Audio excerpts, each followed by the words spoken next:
पता नहीं हो गया है, क्योंकि देखो एनर्जी लेवल जो इनका है, किसी का चाय से, किसी का बीड़ी से, किसी का पुड़िया से, किसी का पर्दा से।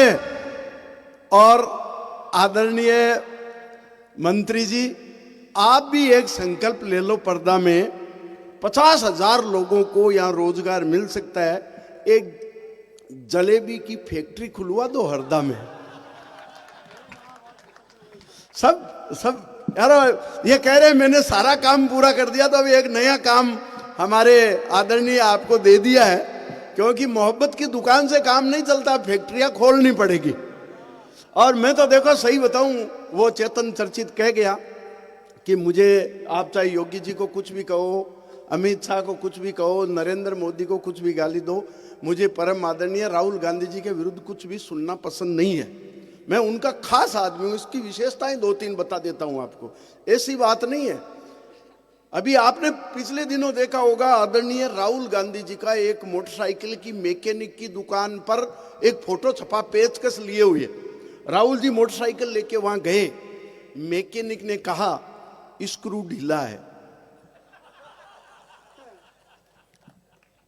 अब भाई ने समझा कि मोटरसाइकिल का, तो ये सही कह रहा हूं, अपने तो रोजगार धंधा उसी से चलता है। भाई मोदी जी ने देखो सबको बेरोजगार कर दिया। एक व्यंग आप तक पहुंचाता हूं आपको जन्मदिन की बधाई देते हुए। चाय वाय बांटनी है तो बांट दो भाई, हाँ कोई दिक्कत नहीं। चाय वाले के राज में चाय नहीं बांटोगे तो कब बांटोगे?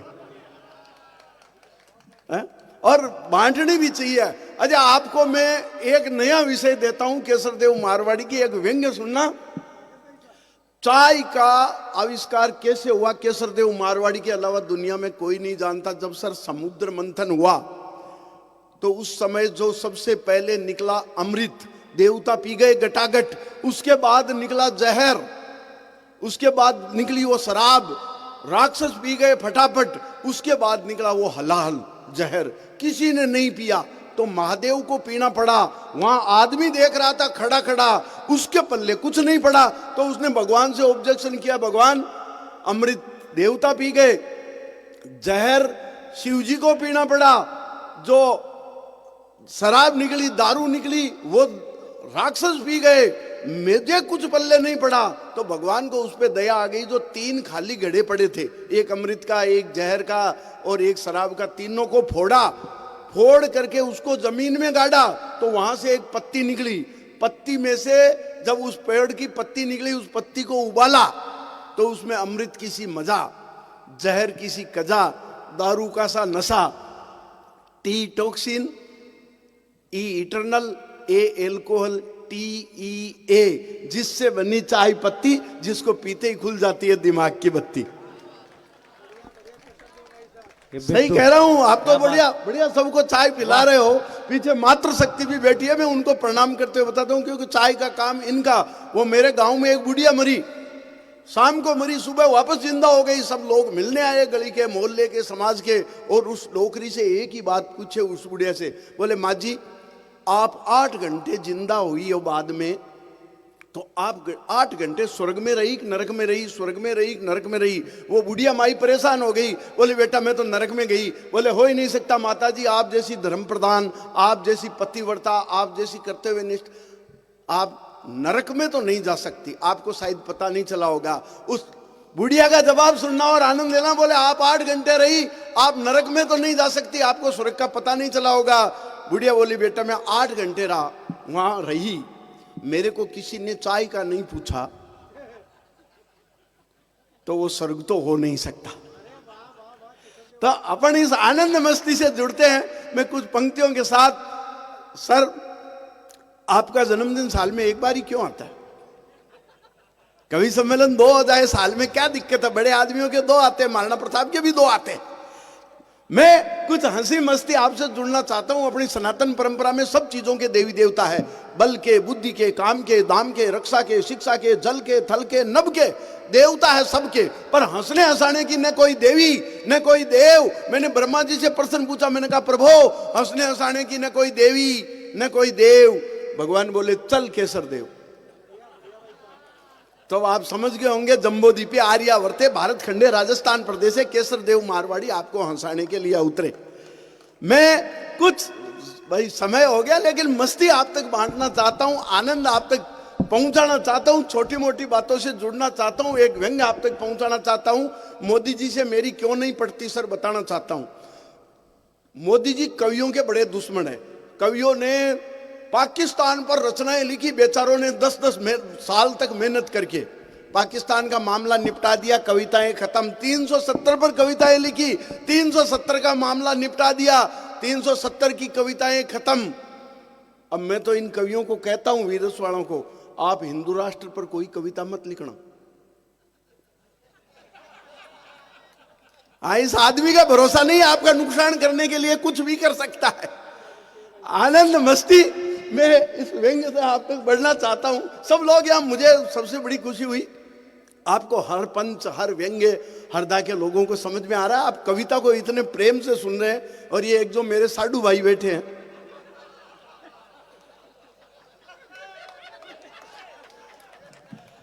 जय हो आपकी। क्या मस्त, ऐसे मस्त होने चाहिए बुजुर्ग, इतने मस्त है। और इतने मस्त है तभी देश की आबादी 140 करोड़ पार हो गई। नहीं नहीं, हर तो मैं झूठ थोड़ी कह रहा हूं। हम चाइना से आगे एक ही चीज में तो बढ़े हैं सर। 140 करोड़ पार कब हुए? जब आदमी को सांस लेने को टेम नहीं है, पति पत्नी के आपस में कुछ बढ़ नहीं रही है, 25% को सच्चा प्यार नहीं मिलता, 50% मर्दाना कमजोरी का शिकार होकर के पुराने बस स्टैंड की होटल के कमरा नंबर 212 में हर शुक्रवार को मिलने आते हैं। कुछ लोग बाबा जी के यहाँ संतान का वो आशीर्वाद लेने के लिए जाते रहते हैं। इसके अलावा एक बात और, देश के जो बड़े नेता है, राजनेता, चाहे मोदी जी हो, चाहे योगी जी हो, चाहे राहुल गांधी जी हो, इनका इसमें योगदान कुछ नहीं। सारा का सारा लोड अपन पर आ रखा है ना। तो इस देश की जनता को देखो धन्यवाद तो बनता ही है। मैं बस अब आप मूड में आ गए, मस्ती के मूड में आ गए। सब कवियों ने बहुत बढ़िया काव्य पाठ पढ़ा शुरू से लेकर लास्ट तक, और बड़ी खुशी है कि हालांकि यहाँ मुझे पता नहीं सारे लोग कुंवारे ही है क्या, माताएं बहनें 3-4 ही है। उपस्थिति होनी चाहिए हर कवि सम्मेलन में। अपनी बहन बेटियां भी कुछ सीखती है, आती है, यहाँ बहुत कम है। मुझे थोड़ा अफसोस भी हुआ, पर लीजिए, मैं हंसी मस्ती से आप तक पहुंचना चाहता हूं, बढ़ना चाहता हूं, आनंद आप तक पहुंचाना चाहता हूं, छोटी छोटी बातों से व्यंग आप तक पहुंचाऊंगा। आप समझ जाए, कविता में तालियां वालियां ज्यादा बजाने की जरूरत नहीं है। कहते हैं कि सब स्टंट धरे रह जाते, हार्ट अटैक को रोक न पाते, ब्लॉक केस सारे खुल जाते हंसने और हंसाने से। रामदेव के सारे योगा दिन भर कर ले कुछ नहीं होगा, पर 4 गुना ताकत मिलती है ताली 4 बजाने से। वाह, आपकी बस हाँ ये ऊर्जा जो है वो मिलती रहे तो कवियों के अंदर से अपने आप वो प्रसाद निकल। मैं देखो गांव का आदमी हूं, बताऊं, आजकल शहर में शिफ्ट हो गया। गांव की कल्चर अलग, शहर की कल्चर अलग। गांव की कल्चर और शहर की कल्चर में प्रॉब्लम क्या आती है मैं बताऊं सर। हम गांव में गाय पालते, शहर में लोग कुत्ते पालते। ये मुख्य मतलब मेन जो कल्चर का फर्क है। मैं जब शहर में आ गया तो मैंने देखा मेरी कॉलोनी की औरतें जयपुर में सुबह मॉर्निंग वॉक पे निकलती है, अपने अपने कुत्ते, सबके घर में कुत्ते, अपने अपने कुत्ते को लेकर। हालांकि आज तक मेरे को पता नहीं चला मैडम कुत्ते को घुमाती है या कुत्ता मैडम को, और वो भी 0 फिगर के चक्कर में। मैं तो गांव का आदमी जानता ही नहीं, किसी ने कहा 0 फिगर के लिए, तो मुमताज जी मैं सोचता था जो गोल मटोड़ होती है ना उसको 0 फिगर बोलते हैं। बाद में पता चला 45 की उम्र और 25 की कमर हो उसको 0 फिगर बोलते हैं। तो कॉलोनी की औरतें रोज घूमने जाती है, अपने कुत्तों को साथ ले जाती है। मेरी घरवाली को भी स्टैंडर्ड बढ़ाने का चस्का लगा, वो भी कॉलोनी की औरतों के साथ रोज घूमने जाती। पर हमारे घर में कुत्ता नहीं था, वो रोज मुझे ले जाती। आप हंस रहे हो, सच कह रहा हूं, मुझे कई दिन तक तो इस सम्मान का पता ही नहीं चला। बाद में पता चला तो मैंने सोचा यार ये रोज रोज बेइज्जती कराने के बजाय अपने को भी स्टैंडर्ड बढ़ाना चाहिए, अपने को भी कुत्ता लाना चाहिए। हमने आपस में डिस्कस किया, घरवाली बोली कुत्ता लाएंगे, डॉगी लाएंगे। तो मैंने कहा क्यों? बोली घर की रखवाली के लिए। अरे मैंने कहा मेरे होते हुए? बोले नहीं कोई बढ़िया नस्ल का लाएंगे। बहुत और अच्छे। हम सब मॉल में गए, वहां देखा डॉग मार्केट। डॉग मार्केट में कुत्ते रखे हुए थे। एक छोटा सा कुत्ता पिल्ला, हमारे यहाँ उधर कुरकुरिया गुचरिया बोलते हैं, आपके डॉगी के कुत्ते को क्या बोलते हैं पता नहीं, वो रखा था। और रेट बताई 50,000। और मैंने कहा इसके 50,000, अपने गांव में एक के साथ एक फ्री मिलता है। कोई लेने वाला नहीं, 50,000। तो मैंने मैडम को समझाया, मैंने कहा मैडम ये काम का भी नहीं है, महंगा भी है, इतना अपना पार पड़ेगा नहीं। सेल्समैन मैडम को समझा रहा था खरीदने के लिए, मैं आंखों के इशारों से उसे रोक रहा था नहीं खरीदने के लिए। सेल्समैन ने कहा देखिए मैडम, ये कुत्ता बहुत शानदार है, बहुत जानदार है, बहुत समझदार है, बहुत एक्सपर्ट है, इसकी एक विशेषता और। तो मैडम ने कहा साहब को पसंद नहीं आ रहा है। मेरी तरफ देखा तो उस सेल्समैन ने यू टर्न लिया। और सेल्समैनशिप का कमाल देखना, पहले तो वो समझा रहा था बहुत काम का है, बहुत समझदार है, एक्सपर्ट है। उसने कहा साहब के समझ में नहीं आ रहा है, तो उसने दूसरे ढंग से समझाया। बोले देखिए मैडम, ये कुत्ता बहुत शानदार, बहुत जानदार, बहुत समझदार, बहुत एक्सपर्ट, इसकी एक विशेषता और, ये इस नस्ल का आखिरी कुत्ता है, एक बार हाथ से निकल गया वापस आने का नहीं है। पत्ती का तो क्या है।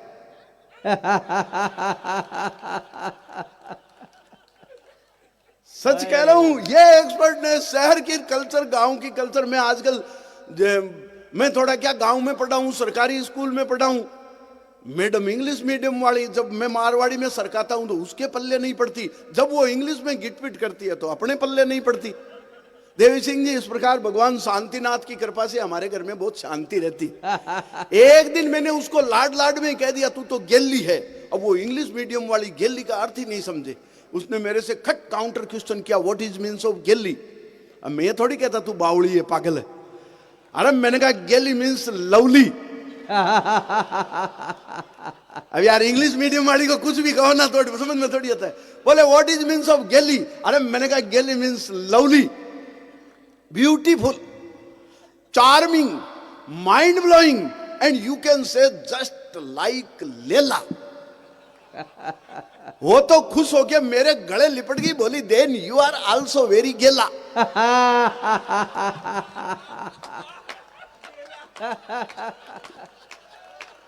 बहुत अच्छे।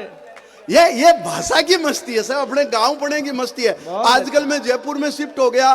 मैडम जब मेरे साथ किसी पार्टी में जाती है तो वो गुलाबी रंग की साड़ी पहन के जाती है। मैंने पूछा रोज रोज का क्या चक्कर है। अब लेडीज का मामला मेरे समझ में नहीं आती, वो गुलाबी साड़ी पहन के जाती है मैडम आपकी तरह। तो मैंने पूछ लिया ये क्या चक्कर है।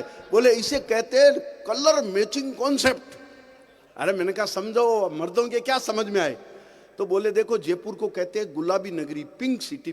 गुलाबी नगरी में गुलाबी साड़ी, इसे कहते हैं कलर मैचिंग कॉन्सेप्ट। और मैंने कहा समझ गया। मैं पिछले दिनों लाल किला गया, वो लाल साड़ी पहन के गई, कलर मैचिंग कॉन्सेप्ट। मैं हरियाणा गया, वो हरी साड़ी पहन के गई। मैं पीली बंगा गया, वो पीली साड़ी पहन के गई। संजय जी, अज्ञात आशंका के चलते मैंने तो नागालैंड का टूर तो कैंसिल ही कर दिया। क्या बात है भाई, वाह वाह वाह वाह, जिंदाबाद जिंदाबाद।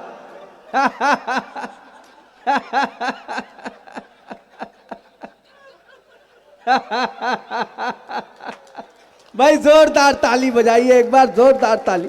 बहुत बढ़िया, वाह, बहुत अच्छे। अरे ये दादा माला लेके आ रहे हैं, ये जब आप नागालैंड लेके जाइएगा तो पहना दीजिएगा। बची हुई साड़ी ले आए क्या। जय हो आपकी, जय हो। इसी कामना के साथ माला पहनाइए कि जल्दी से जल्दी इनको उर्फी जावेद वाला मिले। ये दम घोट के मारोगे क्या।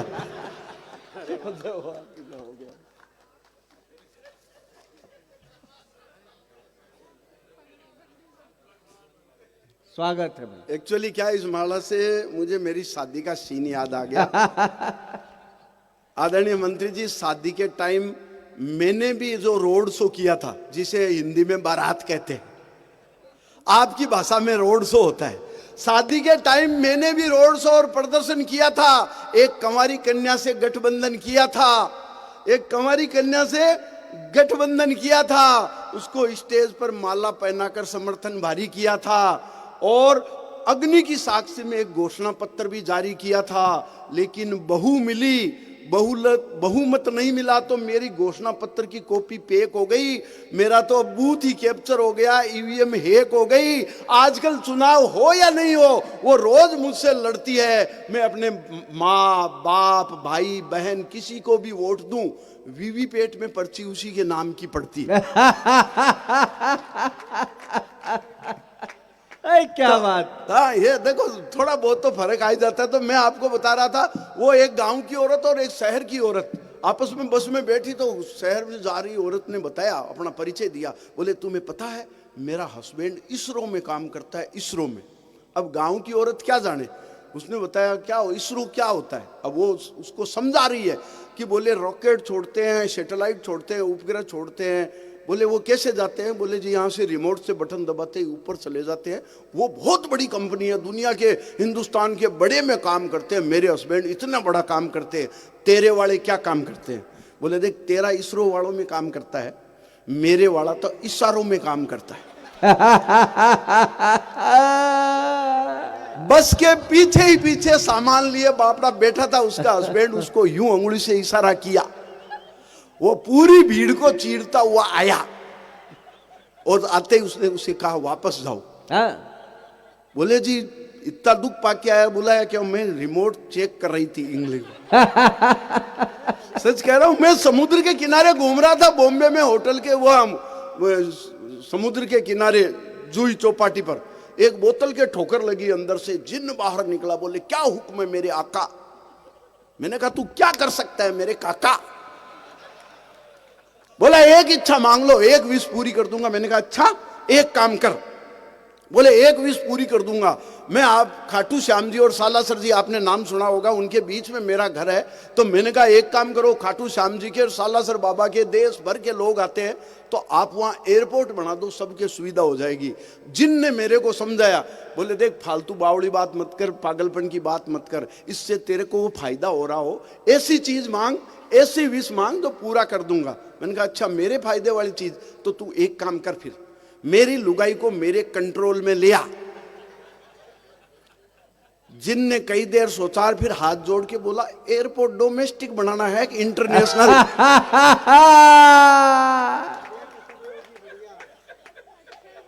हाँ यार, जो काम इजी हो रहा है वही करवाओ, है ना। तो मैं तो देखो ऐसे ही छोटे मोटे, आप अभी इन बातों से आपको पता तो चली गया होगा मैं बहुत इंटेलिजेंट आदमी।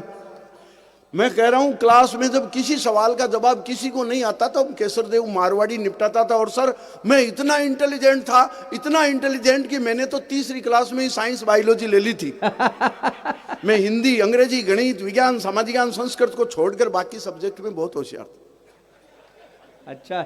और हमेशा मेरे पूरे नंबर आते थे, कभी नंबर नहीं कटता, बहुत कम कटते थे। 100 में से पूरे नंबर आते थे, 100 में से 100, एक नंबर कटता था 100 में से, वो भी इधर वाला।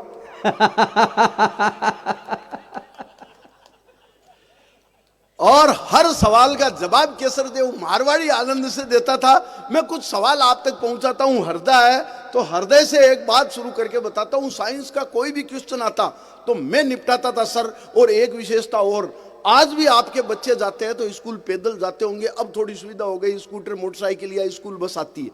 आप जब पढ़े होंगे या जो 50 के आसपास के लोग जितने पढ़े हैं, उस समय सबको पैदल जाना पड़ता था। कोई आदमी, कोई साधन नहीं था, चाहे 3 किलोमीटर और चाहे 5 किलोमीटर हो, सब पैदल जाते थे। सर केसरदेव मारवाड़ी ने उस टाइम भी अपना स्टैंडर्ड मेंटेन रखा। मैं उस टाइम भी कभी पैदल नहीं गया। स्कूल से ही गुरुजी 4 छोरों को भेजते थे,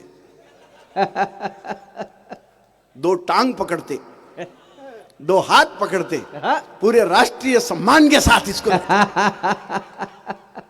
और स्टैंडर्ड अपना यह है कि कोई सवाल का जवाब हो तो मुझसे पूछना था। एक दिन साइंस के गुरुजी ने क्लास में क्वेश्चन किया, बोले वायुमंडल में गैसों का अनुपात बताओ, यानी ऑक्सीजन, नाइट्रोजन, साइंस के सवाल चल रहे थे।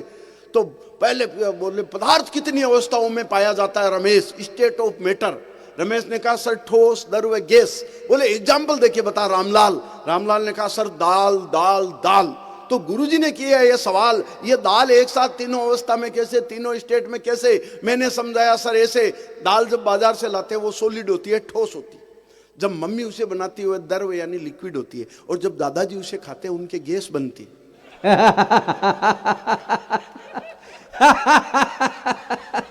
गुरुजी ने और कॉम्प्लिकेटेड क्वेश्चन किया, बोले दिन में तारे क्यों नहीं दिखाई देते हैं? अपन ने जवाब दिया, बोले दिन में तारे क्यों नहीं दिखाई देते हैं? मैंने कहा सर, बच्चे माँ बाप की आंखों के तारे, दिन में स्कूल चले जाते हैं बेचारे। बच्चे माँ बाप की आंखों के तारे, दिन में स्कूल चले जाते हैं बेचारे, पर जिस दिन स्कूल की छुट्टी होती है और सब बच्चे मिलके घर में उद्यम मचाते हैं, उस दिन हर माँ बाप को दिन में तारे नजर आते हैं। वाह! अब की बार गुरुजी ने और कॉम्प्लिकेटेड मैग्नेटिक अट्रैक्शन, चुंबकीय आकर्षण का पाठ पढ़ाया। मैं मारवाड़ी आदमी, प्रैक्टिकल आदमी, गुरुजी थ्योरी पढ़ा रहे थे। बोले मैग्नेटिक अट्रैक्शन यानी चुंबकीय आकर्षण का पाठ पढ़ाया। मैं प्रैक्टिकल आदमी, जो ही गुरुजी ने मैग्नेटिक अट्रैक्शन का पाठ पढ़ाया तो मुझे क्लास में बैठी एक छोरी में खिंचाव नजर आया। गुरुजी के जाते मैं अपने रास्ते से भटक गया, उस लड़की की तरफ मुंह करके स्वतंत्रता पूर्वक लटक गया, पर मेरे पड़ोस में बैठे भाई भूपेंद्र ने मेरी पोल खोल दी। गुरुजी एक लठ लेके आए, मेरी चमड़ी छोल दी। मैंने माफी मांगते हुए कहा सर, मैं समझ गया, इस डंडे से सारे फंडे स्पष्ट हो जाते हैं। मैं समझ गया, पीटने से चुंबकीय गुण नष्ट हो जाते हैं। अब गुरुजी ने और कॉम्प्लिकेटेड क्वेश्चन किया, बोले हृदय का नामांकित चित्र बनाओ। अब मैं हृदय तो जानता था, पर मेरे को हृदय शब्द समझ में नहीं आया। तो मैंने पूछ लिया मोनिका जी से, मैंने कहा जी मोनिका जी, हृदय को हिंदी में क्या कहते हैं? बोली हार्ट, हिंदी में। और मैंने कहा क्वेश्चन गलत हो गया। मैंने मुमताज जी से पूछा, मैंने मुमताज जी ये हृदय क्या होता है? अरे बोली दिल। ये शायरा है? तो बोली दिल को कहते हैं। अरे मैंने कहा अब सवाल आ गया मेरे को, हृदय का नामांकित चित्र बनाओ। तो मैंने दिल वाला चित्र बनाया, पान वाला। आपने भी बचपन में प्रैक्टिस की होगी। मैंने वो पान वाला चित्र बनाया और बीच में तीर का निशान भी फंसाया। और गुरुजी ने कहा नाम लिखो, तो नामांकित लिखो। तो मैंने नाम लिखना शुरू किया, अनीता, सुनीता, कविता। गुरुजी बताइए और कितना?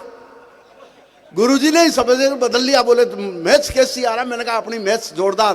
बोले एक क्वेश्चन पूछता हूँ, एक बाल्टी 10 लीटर की 1 घंटे में भरती है, 20 लीटर की बाल्टी को भरने में कितना टाइम लगेगा? मैंने कहा 5 घंटे। गुरुजी बोला यार तू समझा नहीं, एक 10 लीटर की बाल्टी, एक 20 लीटर की बाल्टी, 10 लीटर की बाल्टी को भरने में 1 घंटा लगता है, तो 20 लीटर की बाल्टी को भरने में कितना लगेगा?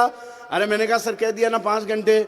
तो गुरुजी ने मेरे को मारवाड़ी में समझाया, राजस्थानी में। बोले मुझे लगता है तेरे को सवाल नहीं आता, तुम्हारी गणित की कोई प्रश्नावली छुटेड़ी है। मैंने कहा सॉरी सर, मेरी बड़ी वाली बाल्टी फुटेड़ी है।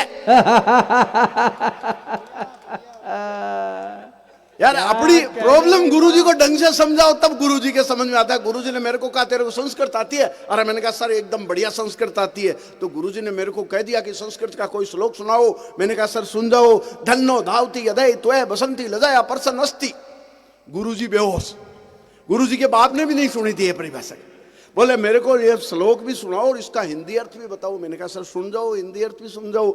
धन्नो धावती यदय त्वय बसंती लजाया परसन अस्ति, अर्थात चल धन्नो, आज बसंती की इज्जत का सवाल है। गुरुजी समझ गए छोरे की डीप स्टडी है। अहम आंग्ल पुरुषाणाम कारा निरीक्षक अस्ति।